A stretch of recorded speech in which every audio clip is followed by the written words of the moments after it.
behind us, like I said. And now there are men in front of us. Had to come around us somehow. Figured they went to the south and there were still men down there. And being from around here, I knew exactly what was a few miles that way. It's the James River. It flooded out of its banks back in April. We couldn't cross it. And we were in a bottle. And the only way out of that bottle was to clear that road, keep on marching out towards Lynchburg. Our officer said the next morning we'd get up early, do just that. And we figured we could win it. After all, we wanted the notion that one good Southern boy could whip 10 Yankees. I suppose that turned out not to be true. 3 for sure, but maybe not 10. So the morning, April 9th, a real foggy morning, we saw General Gordon's 2nd Corps coming up the road here. Our brigade was attached to them. And we marched out of that field, lined up and formed what's called a left wheel. We'd line up and swing like a door on a hinge. And we were going to sweep those Yankees right off the road. And my brigade, we held in reserve just over yonder. But the rest of the infantry and the North Carolina cavalry down on the end, they swung up, sent those Yankees running again, took 2 cannon up on top of the hill, and the road was over. Rather quick, easy fight. But then those boys up on top of the hill started calling for us, reserves. And we knew that wasn't a good thing. We got up on top of that hill, looked out at the next ridge over, and we saw it too. Coming out of the fog that morning was a sea of blue. Turns out the army of the James coming around us in the middle of the night, got up in front of us, blocking our path. About that time we looked at the south, saw more Union soldiers coming up and down there, arming the Shenandoah. And we looked back this way, hoping to see Longstreet and his 1st and 3rd Corps coming up to support us. But they were nowhere to be seen. It turns out they had their own troubles with the Army of the Potomac back in New Hope Church, about 3 miles down the road there. So we fired a few shots, see if there was anything we could do to break through, but it was really hopeless. All we could do was fall back to the village, go down past the Appomattox River, about a half mile down the road there, start digging in for one more fight. And we figured it'd probably be a fight to the death. But shortly after we got down there, we started hearing talk that General Lee and Grant had been exchanging correspondence for some days prior. And they were even talks of surrender. And then just after midday, I suppose all that was confirmed, as we saw General Lee on his fine horse Traveler coming up out of camp, heading this way into the village. And I wasn't up here during all that, I was down there at camp. But apparently the generals met over there at Mr. McLean's house, just the other side of Mr. Meek's store. And they talked for a little over an hour about the surrender, I suppose. But during that time, all of us down at camp were talking about something else. And we were trying to figure out what would become of us all. If we'd have that one last fight, or if they'd gather us all up and send us to those prison camps up north like Point Lookout or Elmira, to get within just a few miles of home and family, and be sent up there to most likely die. It was a mighty discouraging thought. But then General Lee arrived back down there, and after some time we learned we had indeed been surrendered. And we were all sad enough about that. We all wanted to keep on marching towards victory. But then a little later, we learned that we were all going to be paroled. We simply let go. And that brightened our spirits a bit. And now being paroled, we received a little scrap of paper printed up in that room right behind you. And it don't look like all that much, but it meant a whole lot to us. You see, the boys here from North and South Carolina, when they were walking home, they may have to go through Joe Johnston's army. And they were still in the field fight. His boys were to catch them, think they were desert. They'd be liable to string them up in the history they could find. Union soldiers catch them, think they were still an active soldier. And they might send those camps up north I mentioned. But this piece of paper, our parole pass, told me to leave us alone. Of course, that didn't mean all that much to me, with home being just up the road there. But what it did mean to me was, I could take us to a Union camp and draw a day's worth of rations. And even though I was so close to home and close to my mom's cooking, I got me some of those rations.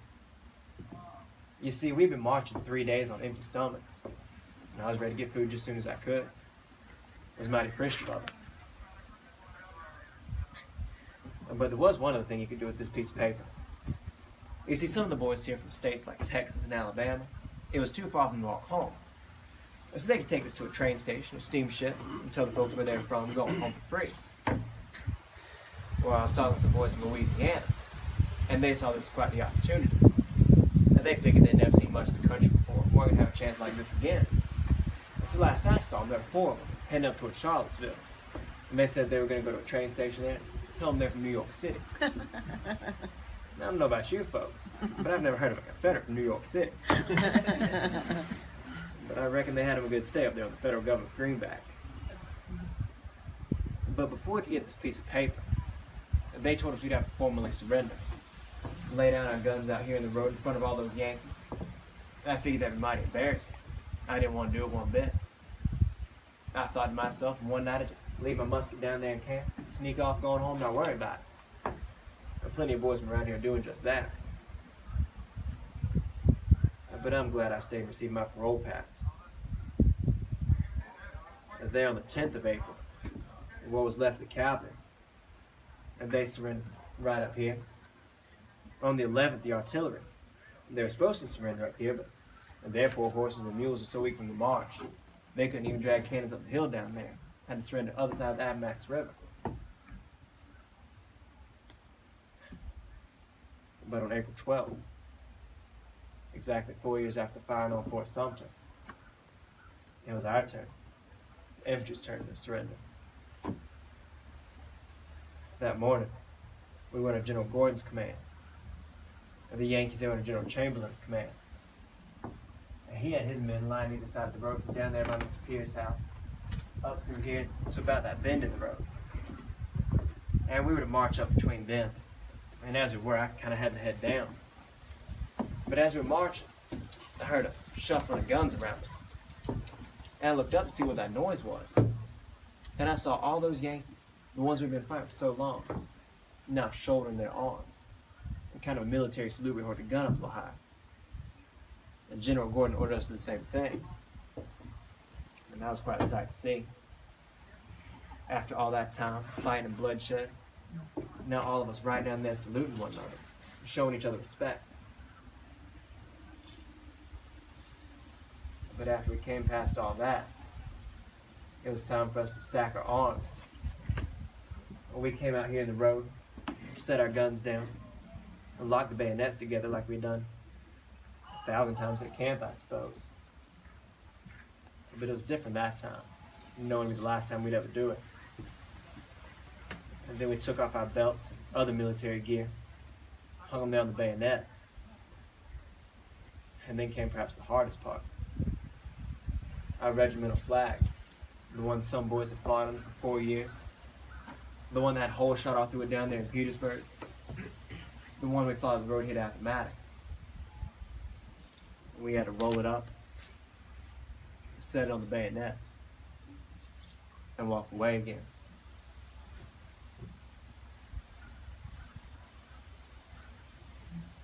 And all that's over now. The armies have gone. Us folks here in Appomattox, we're just trying to get things back the way they were before the war. But they'll never be the same. Our fences are mended from when the Yankees tore those up. We have crops in the ground again, but farming's different without the slaves. And they really have nowhere else to go. They come back and just want to work for us, but our Confederate money's worthless. We can't pay them anything. Now, my family did like most folks around here doing and worked out deals with some of ours, but they can get food and shelter and a bit of our crop in return for their labor.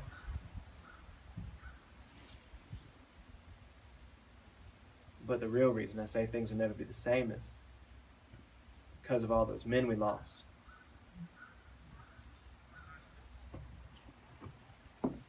Back when I was just a boy playing Bunker Hill over there, someone fall down, and you know he'd hop right back up.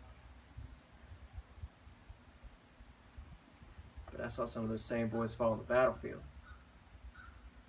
knowing they'd never get up again.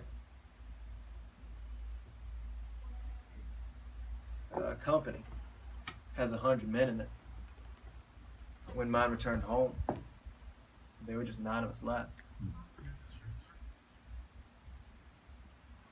And things such as that are not easily forgotten.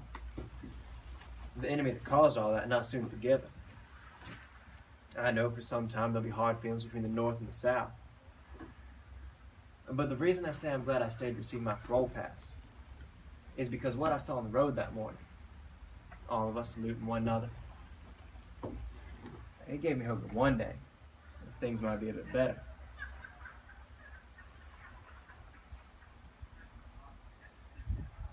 And I'm sure you folks probably have better things to do than listen to me go on and on about the war. If y'all have any questions about it, I'd be happy to answer them. I'll be right here. But if not, I'll bid you folks all a good day. Hope y'all have safe travels.